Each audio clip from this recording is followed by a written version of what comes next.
atenção. Na próxima terça-feira, dia 28 de maio, a base do governo Lula no Congresso vai mais uma vez tentar criar o crime de fake news, com punição de cadeia de até 5 anos. E fica sempre a dúvida: quem define o que é fake news? O governo? O judiciário? O consórcio da imprensa? A grande mídia tinha o monopólio da informação, mas isso acabou quando veio a internet. Eles não conseguem mais manipular a opinião pública e, com o falso argumento de combater as mentiras nas redes sociais, cada dia fica mais claro que a real intenção é censurar quem fala algo que os desagrada ou é contra o atual governo. Eles não suportam quem tem opinião diferente deles.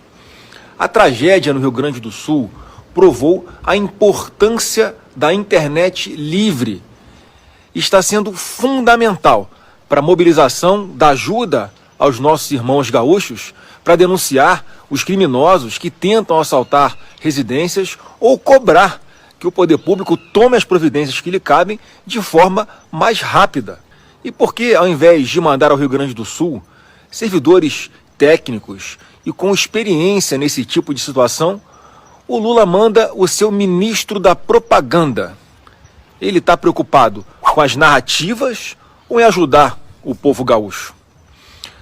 Essa votação vai acontecer na próxima terça-feira e talvez seja uma das mais importantes que vamos enfrentar. A liberdade de opinião corre sério risco no Brasil. Cobre dos deputados e senadores que votem sim ao veto de número 46, o veto da liberdade.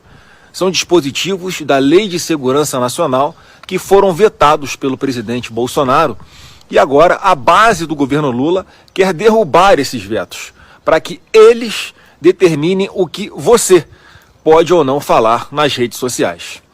Obviamente, a grande mídia não está dando publicidade a esse assunto, mas pode ser a nossa última mobilização livre na internet. Cobre os deputados e senadores do seu estado para que votem sim ao veto 46, o veto da liberdade, na próxima terça-feira, na sessão do Congresso Nacional. Bom, primeiro que gera uma confusão, né? Sim ao veto 46, é uma grande confusão na cabeça da população. Aliás, ontem à noite, não me lembro em qual programa, acho que foi no Bradock, teve a participação de um espectador no chat falando: Pitório do céu, amanhã na Auriverde, né, esclarece essa história, o que a gente tem que pedir, né, para o nosso parlamentar, que aliás a missão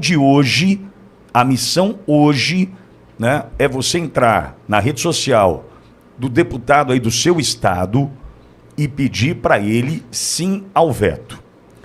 Essa história ela vem recheada de uma série de situações. A primeira, esse veto 46 que vai ser votado hoje, acredite se você quiser, o veto 46, que a gente pede sim ao veto, esse veto aconteceu em setembro de 2021. Setembro de 2021. Segundo a Constituição, um veto tem 30 dias para ser analisado pelo Congresso. 30 dias. Nós estamos falando de algo que aconteceu há mais de 2 anos, 2 anos e meio ou mais. Aí você vai se perguntar: porra, mas peraí, não eram 30 dias colocados ali pela Constituição brasileira? Pois é. Acharam uma brecha na conjugação verbal. Acredite se você quiser. Acharam uma brecha na conjugação tempo verbal. E aí falaram: não, pode ser votado agora o veto. Bom, vamos lá. Primeira sacanagem é que, mais uma vez, a Constituição não serve para nada para estes que aí estão, porque encontraram na Constituição, numa conjugação tempo verbal, a possibilidade de colocar o veto 46 em votação. Esse é um ponto. Segundo ponto, que a gente precisa destacar aqui para você. O Arthur Lira, presidente da Câmara, que muitas vezes se faz de morto só para olhar para o coveiro, o Lira pautou. Então, peraí, o Lira, presidente da Câmara, que quando ele precisa, ele some, quando ele precisa reivindicar, olha, eu vou dizer, é uma prática tão velha, tão previsível quanto o nascer e o pôr do sol. E eu vou lhe dizer, mas o que o Lira faz é tão arcaico. Como assim, Pitori? Explique. Vou explicar. Nós tínhamos aqui em Bauru um vereador que foi preso, inclusive. Era de prática o seguinte, ele nunca falava, esse vereador aqui na minha cidade, nunca falava, mas não abria a boca para nada. Quando o prefeito, acho que ele 3 ou 4 mandatos, não me lembro agora, quando o prefeito de ocasião colocava ali a possibilidade de tirar um carguinho dele, carguinho dele, e que ia interferir, né, na rachadinha, porque tinha uma rachadinha, né, no votinho, aquela coisa toda, ele ia para a tribuna e falava. Ele ia para a tribuna e esbravejava. Falava que agora vai falar, não sei o que, enfim. O que acontecia? O carguinho era mantido, se bobear ganhava mais um, porque naquele momento ele esbravejava. Quando ficava tudo bem, esse vereador que foi preso, chegava a ficar 6 meses, 8 meses, 1 ano sem ir à tribuna. O que a gente sabia, quando esse cidadão não ia à tribuna, é porque a conta estava paga. Quando o Lira não fala, olha como é previsível, hein? Quando o Lira não fala, é sinal que está tudo bem. O carguinho do primo lá no INCRA, não sei da onde, né? O carguinho não sei da... Veja, quando o Lira não fala, é que está tudo bem. Só que a gente não pode se esquecer o seguinte, ele é o presidente, ele coloca os assuntos em pauta e ele, então, aceitou, em função do tempo verbal, a possibilidade de colocar agora em votação o veto 46. Então a gente tem que colocar na conta do Lira, que deve estar com a vida em dia, junto com o governo federal, junto com Lula e sua trupe, né? Tá ali tudo certo, na flauta, maravilha, não tá devendo nada, então vou ficar quietinho. Mas o Lira pautou. Outro ponto. E ontem no Bradock o Constantino falou, pô, Pitori, pode até ser que o Pitori tenha razão. Eu vou fazer a minha análise agora e na sequência do Constantino ontem no Bradock. A minha análise.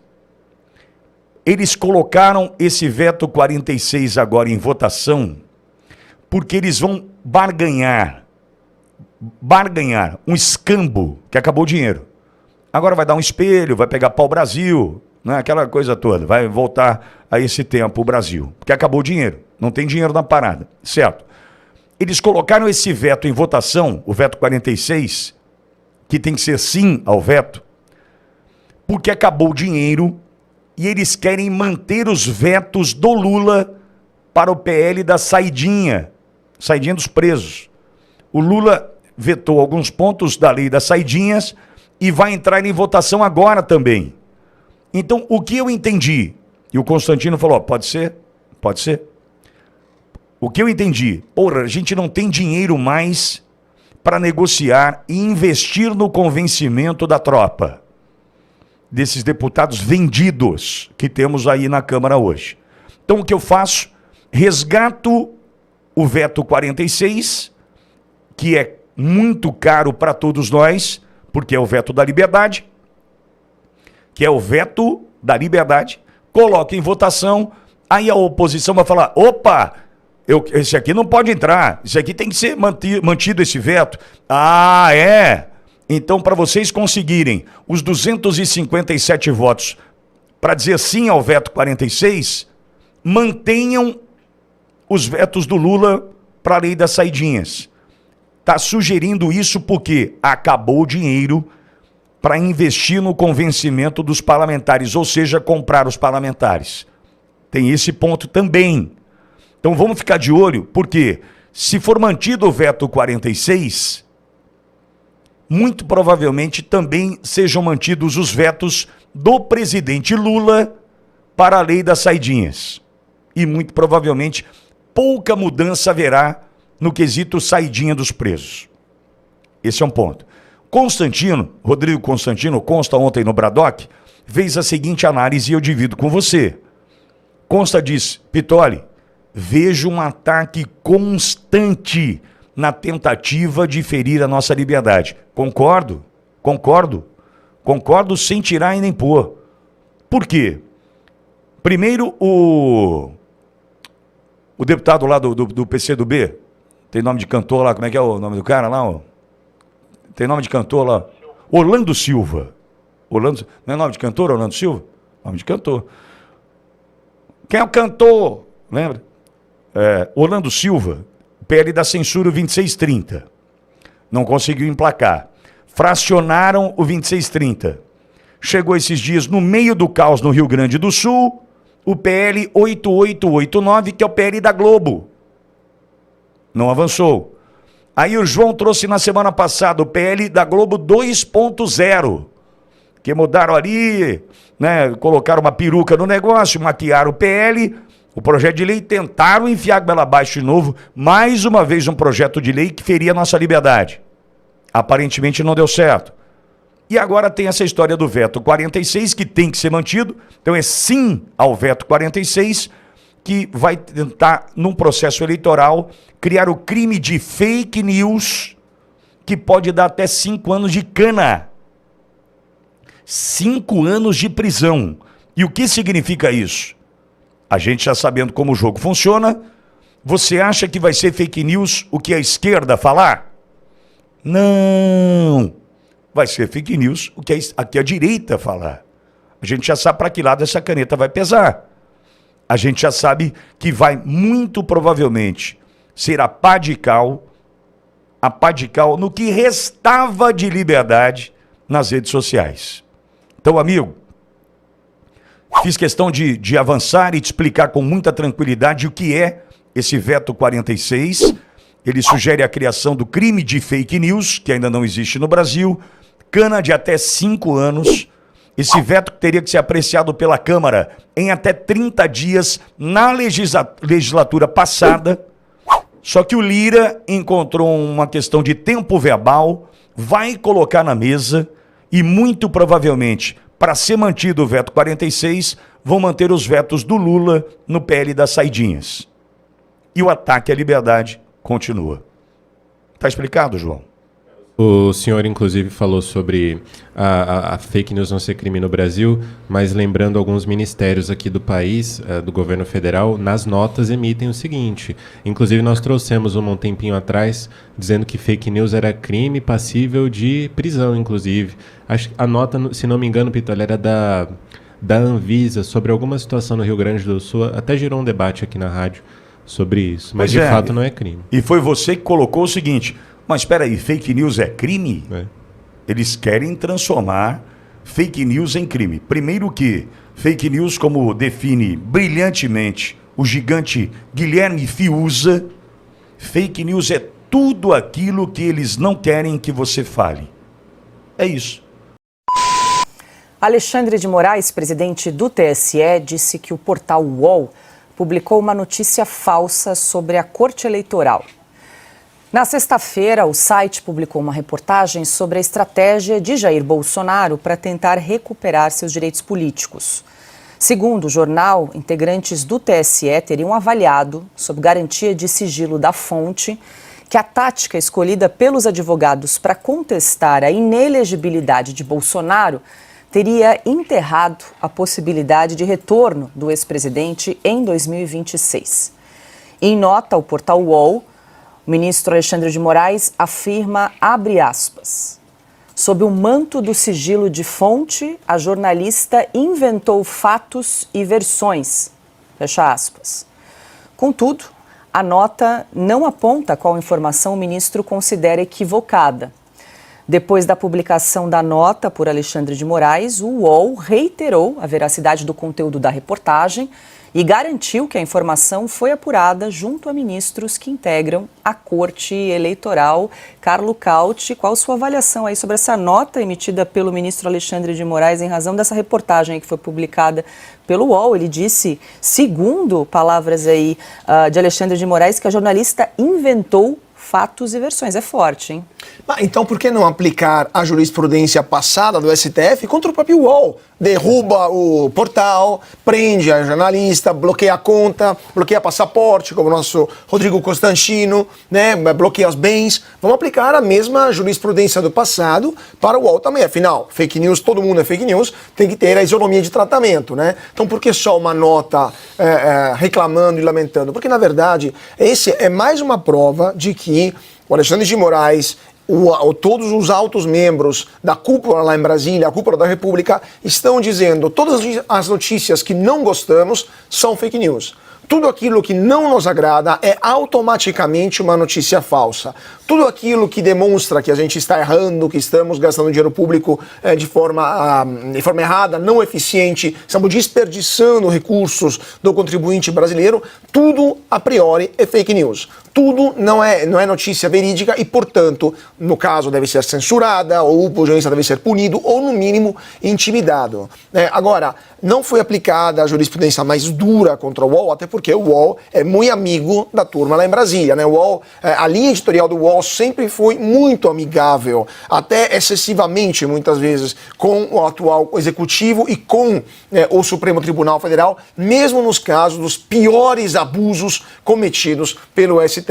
Evidentemente, Alexandre de Moraes deve ter pensado que ser muito duro com um veículo amigo poderia inibir, né, essa proximidade com um dos veículos de comunicação, um dos portais de notícias que mais vezes defenderam os abusos ou justificaram os abusos do STF.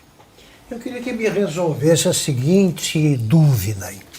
O Marcelo Odebrecht afirmou que no codinome do Dias Toffoli no departamento de propinas da Odebrecht era amigo do meu pai. Afirmou. O vídeo circula por aí.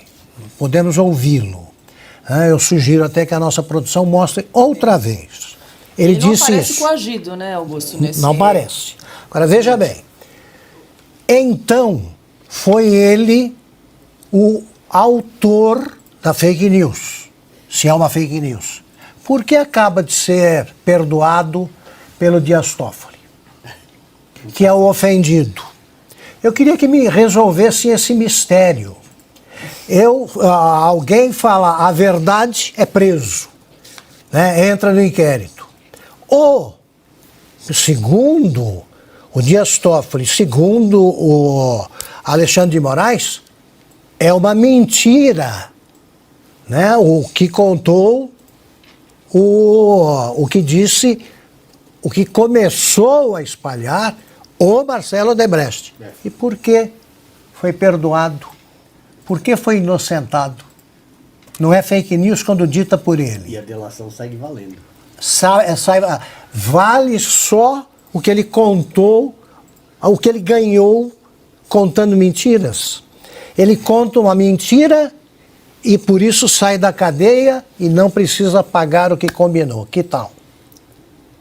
Quem tá mentindo nesse episódio? Quem tá agindo como vilão? É isso. Falta lógica, né? Silvio, antes de te ouvir, a gente vai trazer o registro aí, como lembrou o Augusto, do Marcelo Odebrecht, no momento aí do acordo de colaboração premiada. Esse fechamento aqui, do amigo de meu pai, quando eu falo, vocês fecharam com o amigo do amigo de meu pai, eu não estou dizendo que eles fecharam diretamente com o Toffoli. Aqui tem o Sérgio, que era com quem eles fechavam o valor do orçamento. O que a gente entendia é que, ao estar fechando com o Sérgio, ele está cuidando do assunto. Então ele está fechando com... Ou ele tá cuidando do assunto. O problema é esse. Como é você, em tese, nunca fica muito claro, né? Certo. Mas é quando você fala amigo do meu pai, está se referindo... Na nossa visão, quando a gente estava fechando, pra gente, ao fechar com o Sérgio, ele estava cuidando do assunto. do amigo do meu pai. Que é o Toffoli, entendeu? Eu gostava da época desses podcasts. Agora, Paula, rapidamente em relação à reportagem do UOL, né? O Caute me socorre, Martin Niemöller, que é o alemão, o pastor luterano, né? Um dia vieram e levaram o meu vizinho, mas ele era judeu, eu não era judeu, não me importei. No outro dia vieram e levaram o meu outro vizinho, mas ele era católico, eu não era católico, não me importei. No outro dia vieram e levaram o outro vizinho que era comunista, eu não sou comunista, não me importei. No outro dia eles vieram e me levaram. Não tinha mais ninguém, né? Um sorrisinho escapa no cantinho da boca. Deixa eu jogar para a Ana essa. E aí, Ana, como é que você avalia essa nota do ministro Alexandre de Moraes, que rebateu a reportagem do UOL, mas o veículo, a jornalista ali, manteve a versão daquilo que ela conversou, apurou sob sigilo com outros ministros ali do Tribunal Superior Eleitoral em relação ao caso específico aí de Jair Bolsonaro? Paula, pegando esse gancho aí do Silvio, nós estamos vendo a própria Revolução Francesa aí diante de todos nós, né? Os jacobinos que guilhotinaram, né, a França toda, se era contra o sistema, guilhotina, tá condenado, e no final a guilhotina veio para os jacobinos também, né? E nós, não foi por falta de aviso, nós que eu digo... Nós aqui e o povo brasileiro que foi silenciado, nós todos falamos, essa censura vai chegar para todo mundo. Não pensem que se ajoelhando um pouquinho ali, beijando, né, certos anéis do sistema, pagando ali um pedágio ideológico, que vocês vão salvar as cabeças. Não vão, porque um sistema totalitário dessa magnitude que nós estamos vendo no Brasil chega para todo mundo. E o que deixa mais claro é que isso já teve um tubo de ensaio. O ovo dessa serpente ele foi chocado na pandemia. Nossos médicos, quantos médicos conceituados no Brasil foram calados, silenciados exatamente porque essa informação não é verídica, né? Dr. Paulo Porto, Dr. Francisco Cardoso, doutora Anise Yamaguchi, tantos ali na linha de frente da pandemia, querendo discutir a vacina, querendo discutir o tratamento, querendo discutir o lockdown, e simplesmente aquela discussão não fazia parte da cartilha do sistema, então eles precisavam ser silenciados. E agora a reportagem do UOL trouxe uma coisa que não faz parte da cartilha do sistema. Então vira automaticamente fake news, desinformação. Agora, na própria tragédia do Rio Grande do Sul, quantas vezes nós ouvimos isso é fake news? Os caminhões sendo parados pela ANTT, fake news, fake news, fake news, até que o governador de Santa Catarina, junto com seus funcionários da Defesa Civil, fizeram um vídeo dizendo: fomos parados e multados, sim, e tantas outras coisas ali na tragédia do Rio Grande do Sul, né? Fake news, dizer que civis estavam salvando civis, se tornou fake news. Então agora o UOL ele experimenta exatamente a guilhotina que todos nós estamos aí sempre sendo ameaçados já há muito tempo. Agora, para finalizar, Paula, é interessante o ponto que o Carlo Caut traz. Se há uma jurisprudência, não que nós queiramos que isso aconteça, mas por que para os amigos do rei tudo e para os inimigos do rei as leis e até aquelas leis que não existem? Por que não aplicam a jurisprudência do Supremo, então? Tranca tudo, derruba o perfil, cancela passaporte, não deixa sair do Brasil. É a Revolução Francesa e de roupa nova no Brasil. E não vai parar por aí, Paula. Vai chegar para todos, todos, direita, esquerda, centro. Esse sistema totalitário em curso no Brasil não vai deixar ninguém escapar da guilhotina desses jacobinos do judiciário. Saiu agora. Haddad vai ao Vaticano buscar apoio até do Papa. Entenda.